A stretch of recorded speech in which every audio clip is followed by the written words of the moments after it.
Ésaïe, chapitre 1. La vision d'Ésaïe, fils d'Amoz, qu'il a vu touchant Juda et Jérusalem, au jour d'Ozias, de Jotham, d'Achaz et d'Ézéchias, roi de Juda. Cieux, écoutez, terre, prête l'oreille, car l'Éternel parle. J'ai nourri des enfants, et je les ai élevés. Mais ils se sont rebellés contre moi. Le bœuf connaît son possesseur, et l'âne, la crèche de son maître. Israël n'a point de connaissance, mon peuple n'a point d'intelligence. Ah, nation pécheresse, peuple chargé d'iniquité, race de méchants, enfants corrompus. Ils ont abandonné l'Éternel, ils ont méprisé le Saint d'Israël. Ils se sont détournés en arrière. Ou vous frappez encore si vous continuez vos révoltes. Toute la tête est malade, et tout le cœur languissant. De la plante du pied jusqu'à la tête, il n'y a rien de sain. Ce ne sont que blessures, meurtrissures et plaies vives, qui n'ont point été pansées, ni bandées, ni adoucies avec l'huile. Votre pays est dévasté. Vos villes sont consumées par le feu. L'étranger dévore vos campagnes sous vos yeux. Tout est dévasté comme après un ravage fait par l'étranger. Et la fille de Sion est restée comme une cabane dans une vigne, comme une hutte dans un champ de concombres, comme une ville assiégée. Si l'Éternel des armées ne nous eût laissé quelques petits restes, nous serions comme Sodome, nous ressemblerions à Gomorrhe. Écoutez la parole de l'Éternel, chef de Sodome. Prêtez l'oreille à la loi de notre Dieu, peuple de Gomorrhe. Qu'ai-je à faire, dit l'Éternel, de la multitude de vos sacrifices? Je suis rassasié d'holocaustes de béliers et de la graisse des veaux gras. Je ne prends point plaisir au sang des taureaux, ni des agneaux, ni des boucs. Quand vous venez vous présenter devant ma face, qui vous demande de fouler mes parvis? Ne continuez plus d'apporter des offrandes vaines. J'ai en horreur le parfum, la nouvelle lune, le sabbat et l'assemblée. Je ne puis souffrir ensemble le crime et les solennités.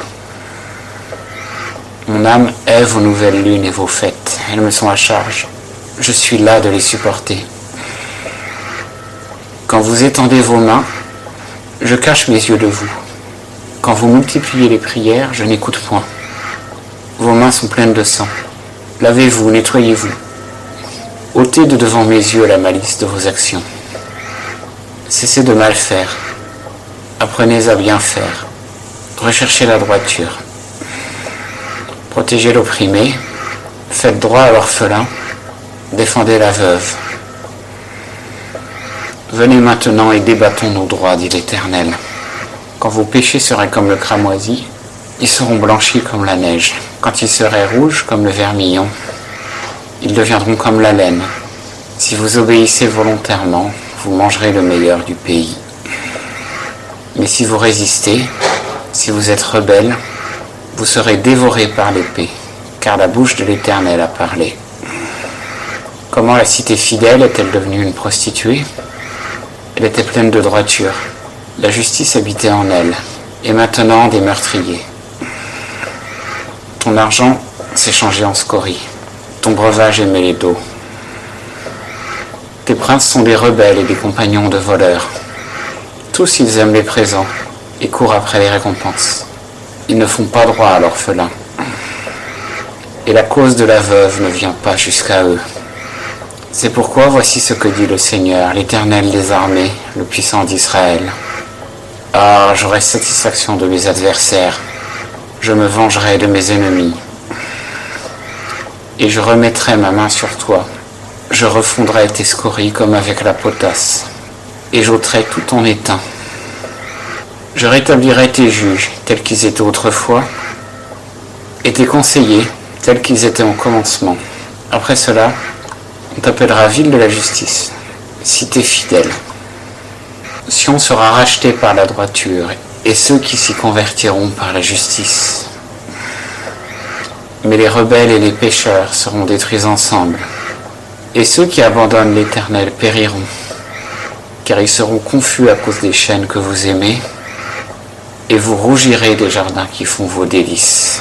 Car vous serez comme le chêne dont la feuille tombe, et comme un jardin qui n'a point d'eau. L'homme fort sera l'étoupe, et son œuvre l'étincelle. L'un et l'autre brûleront ensemble, et il n'y aura personne qui éteigne.